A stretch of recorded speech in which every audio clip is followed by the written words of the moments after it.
Olá pessoal, meu nome é Altran, sou professor do curso de Educação Física do Unifeg e hoje a gente vai estudar um pouquinho sobre transporte de substâncias pela membrana biológica. A membrana biológica, ela reveste todas as células e ela é constituída por uma bicamada lipídica ou dois folhetos lipídicos formados por lipídicos e de tempos em tempos nós encontramos uma proteína. Uma das razões da membrana é que eu consiga manter o meio intracelular em estado de homeostasia, isto é, em equilíbrio, em que as reações químicas possam ocorrer de maneira satisfatória, equilibrada e constante. Então aqui eu mostro a membrana celular e o núcleo.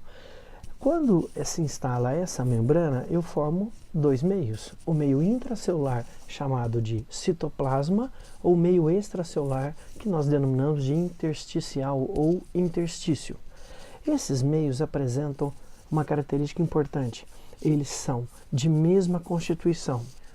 A grande maioria de substâncias que eu encontro no meio intracelular, eu também encontro no meio extracelular. Entretanto, essas substâncias apresentam diferentes concentrações.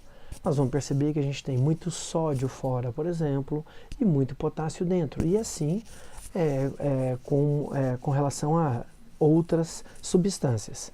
E o motivo pelo qual isso ocorre é porque algumas substâncias, elas são, por exemplo, lipossolúveis. O que é isso? Nós podemos classificar uma substância de lipossolúvel quando ela se dissolve em meio lipídico.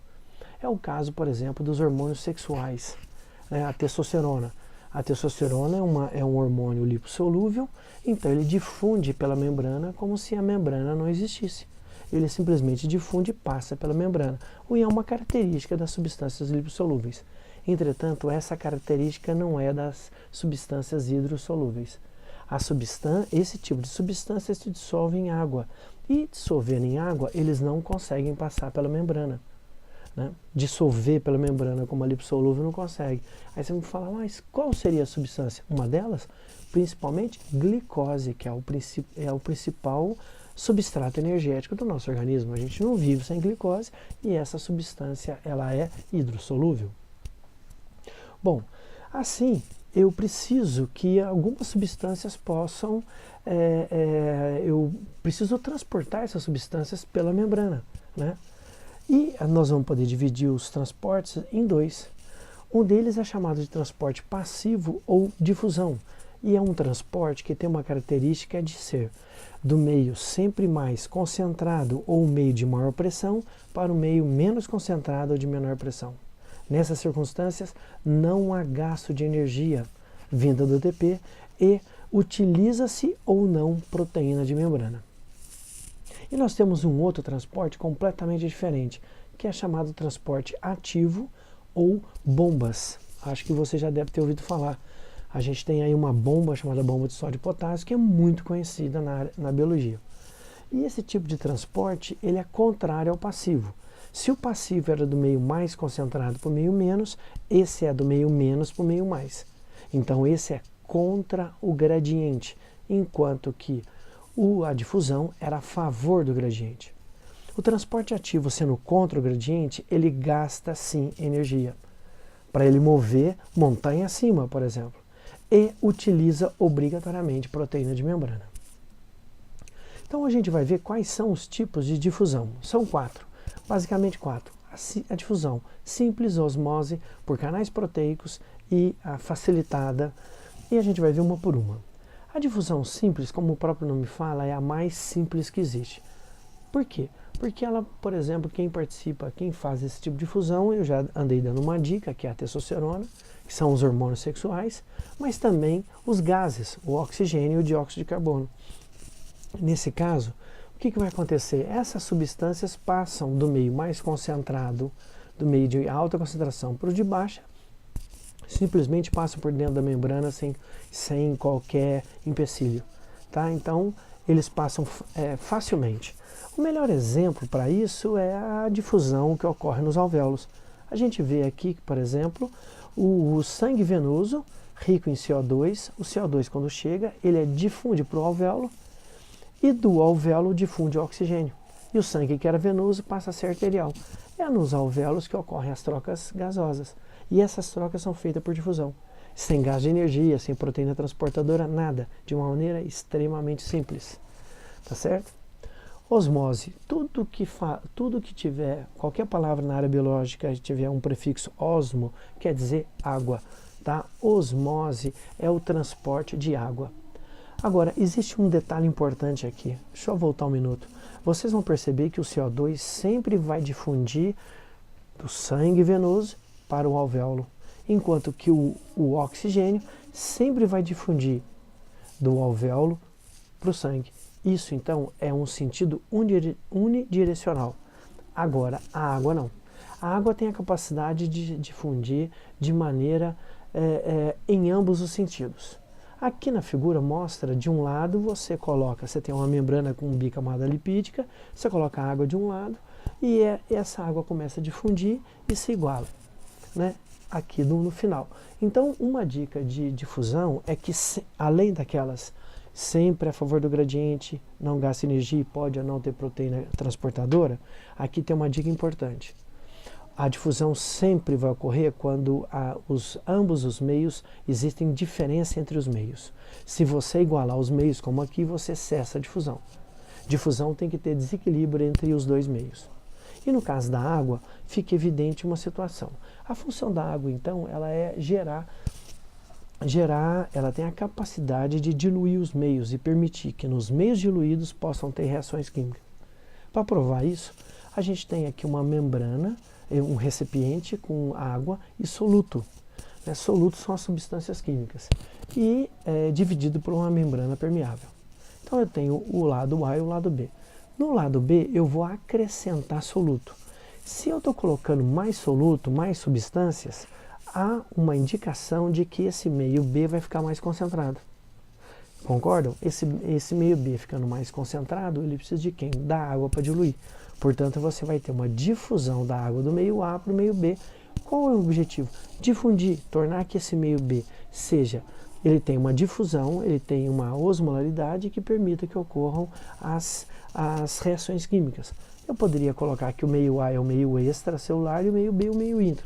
Ou contrário. Assim, a gente pode determinar que a água pode difundir nos dois sentidos, certo? Bom, e os íons? Os íons são moléculas muito delicadas, muito importantes. Só que eles precisam de uma proteína transportadora que forma o tal canais proteicos ou simplesmente tubos, canos, poros. Então, no caso aqui, a gente vai ver um canal funcionando. Olha lá, você tem o íon e o íon passa por dentro desse canal. Vou citar dois íons importantes, que é o sódio. Tá? O sódio é muito concentrado no meio extracelular e ele tem um canal dele para poder difundir para o meio intra. Já o potássio, ele é o contrário, ele tem um canal dele, só que ele é muito concentrado no meio intra e assim ele vai difundir para o meio extra. Resultado, cada íon tem o seu canal. E por último nós temos a difusão facilitada, que é a glicose e os aminoácidos. A glicose e os aminoácidos são fundamentais para a sobrevivência da célula e são hidrossolúveis. Como consequência disso, essas moléculas vão obrigatoriamente terem que se difundir. Então, eles precisam de uma proteína transportadora. Então, a glicose, aqui o exemplo, ela encaixa na proteína e a proteína desloca jogando a glicose para dentro. A mesma coisa com aminoácidos. Tá ok? Bom, vamos ver agora o transporte ativo. As características a gente já viu, vamos ver quais são os tipos. É a tal da bomba de sódio e potássio e a bomba de cálcio. A bomba de sódio e potássio é muito conhecida para o pessoal da área biológica, porque nós vimos que não existe transmissão de potencial de ação sem a bomba de sódio e potássio. Aqui na figura a gente percebe que o sódio é muito concentrado no meio extra e por difusão ele vai para o meio intra. Já o potássio é muito concentrado no meio intra e por difusão ele vai para o meio extra. Essa mudança de concentração de sódio e potássio não é bem-vinda à célula e a célula precisa corrigir essas alterações. Então como é que ela faz? Ela tem uma proteína de membrana que apresenta 3 sítios. Um sítio interno que tem afinidade a 3 íons sódio, um sítio externo que tem afinidade a 2 potássios e um outro sítio que tem função ATPásica. O que acontece? Quando o sódio difunde para o meio intra, 3 sódios são fixados a essa molécula. Quando o potássio difunde para o meio extra, 2 potássios são fixados a essa molécula. E ela usa a energia do ATP para jogar o sódio, bombear o sódio para fora e o potássio para dentro. Assim, ela corrige essas alterações de difusão de ambos os íons, permitindo que um novo potencial de ação possa ocorrer. Bastante interessante.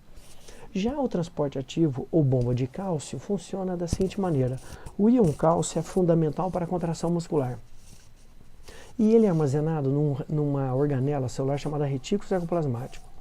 Quando o cálcio, então, é liberado do retículo para o meio intracelular, ele promove a contração muscular.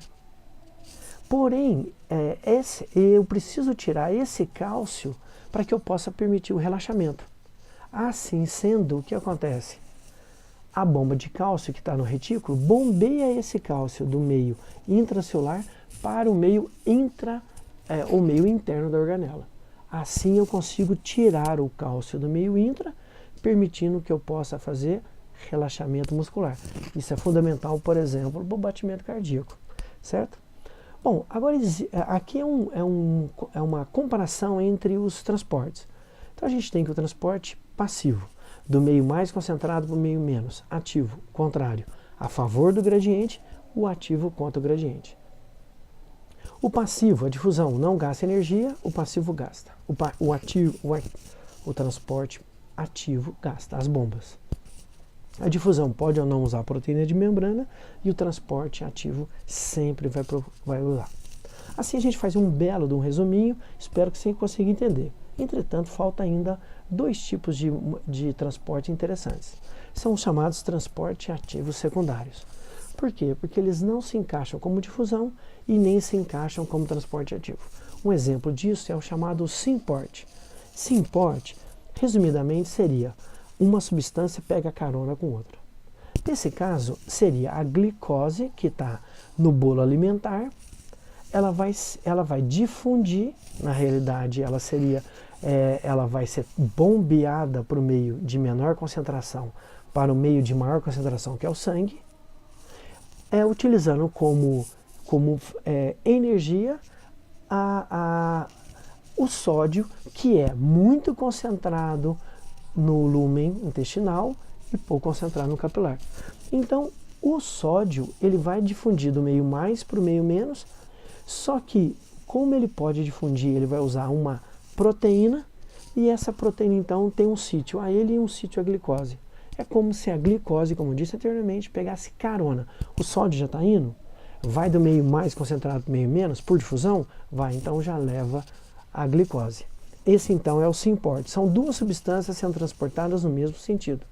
E nós temos aqui o ANTIPORT, que seria uma troca, muito comum nos rins, onde nós temos aqui, por exemplo, o sódio sendo trocado pelo cálcio, ou o sódio sendo trocado pelo hidrogênio. Tá ok? Sempre havendo troca.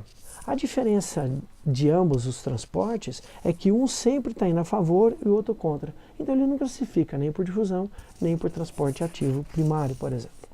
Tá? Espero que você tenha entendido, tenha gostado e aguardo você para nós.